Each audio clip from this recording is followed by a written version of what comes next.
আসসালামু আলাইকুম। হ্যালো প্রিয় লিসেনার্স, কেমন আছো তোমরা? আশা করি ভালো আছো, ভালোর দলে আছো। যে যেখান থেকে আমাকে শুনছো সকলকে শুভেচ্ছা অভিনন্দন জানাচ্ছি নতুন একটি ভৌতিক গল্পে। প্রতিনিয়ত ভৌতিক গল্প আমি তোমাদেরকে উপহার দিয়ে থাকি। ইদানিং আমার ভৌতিক গল্প আপলোডে একটু সময় নিচ্ছি ব্যস্ততার কারণে।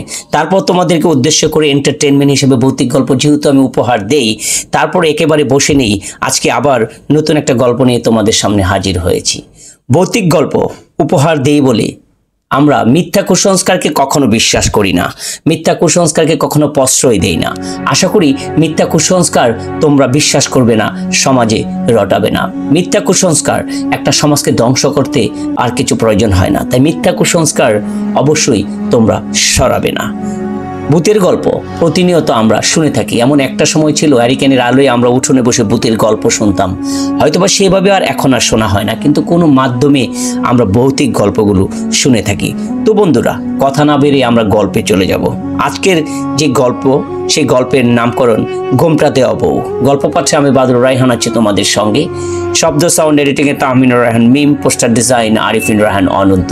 তো গল্পের এতটুকু অংশ যদি কারোর সঙ্গে মিলে যায় সেটা নিতান্ত কাকতালীয়। তো আমরা গল্পে চলে যেতে চাই। গল্পের নাম ঘোমটা দেওয়া বউ। মেদিনীপুর জেলার দেউলিডাঙ্গা গ্রাম প্রাচীন নির্জন এক অতৃপ্ত আত্মার গন্ধে ভরা এক জনপদ। এই গ্রামের এক কোনায় বাস করত রজনী মল্লিক, স্থানীয় স্কুল শিক্ষক। গ্রামের সবাই তাকে শ্রদ্ধা করত, কিন্তু তার জীবন ছিল একাকিত্ব সাপ। ৩৫ বছর বয়সে নরজিৎ বিয়ে করলো এক আশ্চর্য সুন্দরী মেয়েকে। নাম অজানা, পরিচয় রহস্যময়। গ্রামের কেউ তাকে চিনত না। বিয়ের দিন থেকে মেয়েটি খুব ঘোমটা দিয়ে রাখত। কেউ কখনো তার মুখও দেখেনি, এমনকি রণজিৎ না। বিয়ের দিন গোধূলি লগ্নে পালকি চেপে এসেছিল সে।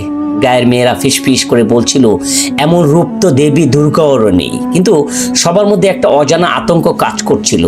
মেয়েটির চোখে ভাষা ছিল হিম শীতল, চাহনি ছিল শূন্য, যেন সে আসেনি, তাকে কেউ পাঠিয়েছে এমনটা।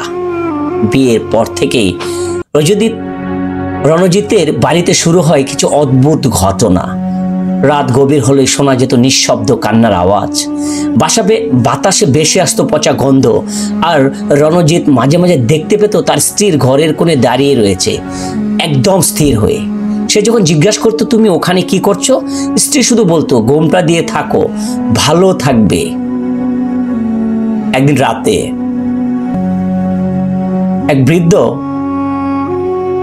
হরি কাকু এসে রণজিৎকে বলল, তোর বউয়ের চোখে আমি এক পিচাস দেখেছি। ৩০ বছর আগে এই গ্রামে এমন এক মেয়েকে কুঠোর দিয়ে কুপিয়ে মেরে ফেলা হয়েছিল, কারণ সে লোকের ঘুম এর মধ্যে রক্ত পান করত।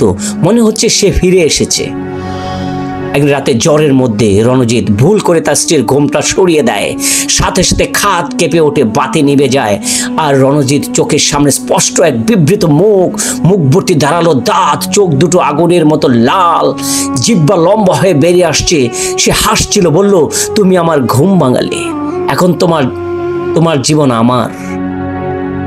রণজিৎ খোঁজ করতে করতে জানতে পারে এই আত্মার নাম ছিল ভ্রমণী। সে ছিল শ্মশান সাধিকা, জীবিত অবস্থায় রক্ত নেশা পাগল হয়েছিল সে। তার আত্মা বন্দী ছিল এক পুনর শ্মশান ঘাটে ত্রিকোণায় পাথরের নিচে। কেউ সেই পাথর না সরালে সে মুক্ত হতে পারত না।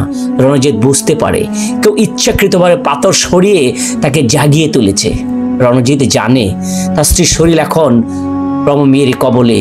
সে পুরোহিত শিব ঠাকুরকে সাহায্য নিয়ে এক অগ্নি যজ্ঞের আয়োজন করে। ঠিক পূর্ণিমার রাতে যখন সম্পূর্ণ শক্তি থাকবে তখন সেই যজ্ঞ করতে হবে, কিন্তু সেই রাতে ঘটে যায় এক বিভীষিকাময় অধ্যায়।